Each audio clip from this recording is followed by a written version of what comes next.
Alright guys, well I'm back today with a video request I get time and time again on the channel, as well as a question I get asked in person.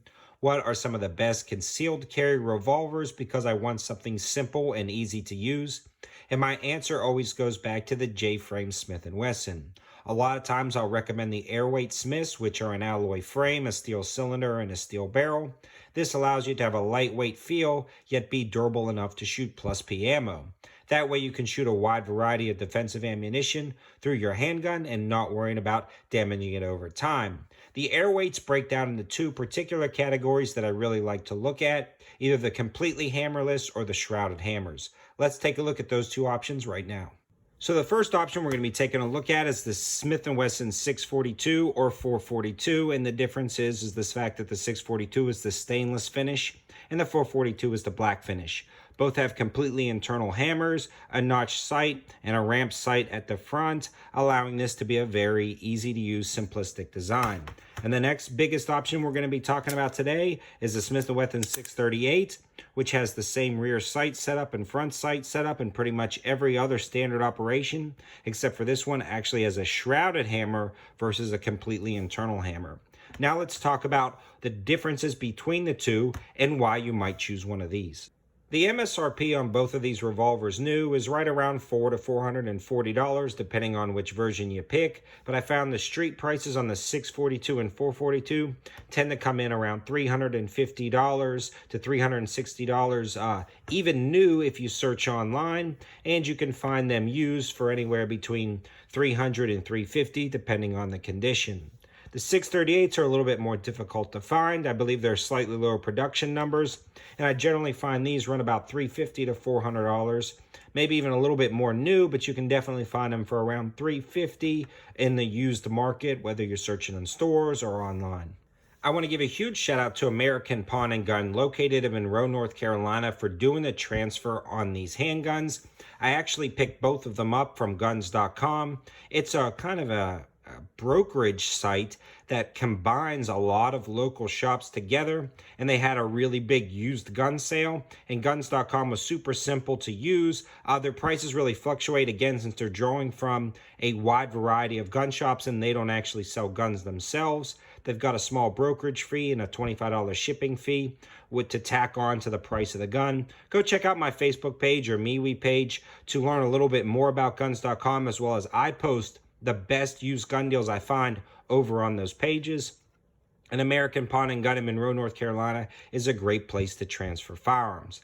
Let's talk a little bit now about just how the airweights shoot in general, kind of the feel of both of these, and then we'll talk about the differences and why you might want to pick one over the other. The airweights themselves can actually slide into your pocket with a pocket holster if you're wearing like a standard pair of khakis or jeans. They do fit reasonably comfortable, and you don't necessarily need to use these like in the waistband or on the belt style holsters. These can be pocket handguns, and that's generally how I carry them. The 642 and 442 carry slightly better in the pocket because they don't have this hump, and they tend to draw and print. They tend to draw a little bit easier and print a little bit less, but you can still carry the 638s in your pocket. You just have to have a slightly bigger pocket or be a little bit more careful about printing and what holster you choose. Now, overall, both of these are really lightweight, coming in at under a pound for both of them, I believe, even fully loaded. The rubberized grips that come on both of them are decent at kind of giving you a good grip, but they leave the back strap exposed. So if you're shooting plus P ammo, you definitely feel it in your hands. Most people get a 2-finger grip on these, so you will have your pinky hanging off, and they're not the most comfortable guns in the world to shoot and hold, but they definitely get the job done, and you can definitely get a good grip on both of these. Most of these snub-nose revolvers, no matter who you're going with, are going to have these same issues of a small grip, but I think Smith & Wesson does a really good job of including these rubberized grips and making it reasonably comfortable to hold, especially with standard ammunition. The next biggest thing I want to talk about is shootability and accuracy with both of these. Now, when you're talking about the 642 and 442, you simply slide the latch forward to open it up. You load 5 rounds into the revolver, you lock it down, and then you're ready to fire.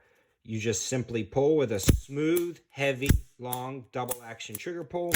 And when you've shot your 5, you simply open the latch again eject the shells, load it up, and repeat. And when it comes to the 638, it is the exact same mode of operation, so no confusion there. The double action trigger pull is still long, smooth, and heavy, but definitely manageable. I shot both of these at steel targets at about 10 yards, and they were about third size silhouettes, and you could easily hit them even under speed and transitions. So perfectly adequate at 10 to 15 yards for a concealed carry distance. These are going to do just fine in the accuracy department in double action mode. I had already talked about they're a little bit difficult to hold on to sometimes because your pinky hangs off with plus P ammunition, and that is something to consider.